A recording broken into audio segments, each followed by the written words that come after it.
Doctor ইউনূসের ভাষণে খুশি হতে পারছে না বিএনপি। নির্বাচন নিয়ে শঙ্কা, অনিশ্চয়তার ঘোর কাটাতে পারছে না অন্তর্বর্তী সরকার।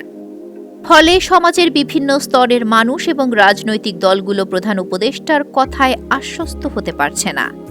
অন্তর্বর্তী সরকারের ১০০ দিন উপলক্ষে দেওয়া ভাষণে নির্বাচনী ট্রেন যাত্রার ঘোষণা দিয়েছিলেন প্রধান উপদেষ্টা। সরকারের উপদেষ্টাগণ ভিন্ন ভিন্ন ইঙ্গিতও তখন দিয়েছিলেন। ৬টি সংস্কার কমিশনের প্রতিবেদন জমা দেওয়ার পরেও নির্বাচনের রোডম্যাপ ঘোষণা করা হলো না।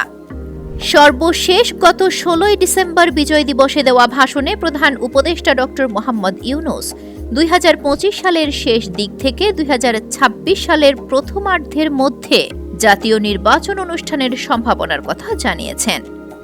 প্রধান উপদেষ্টার ঘোষণায় সন্তুষ্ট হতে পারেনি বিএনপি।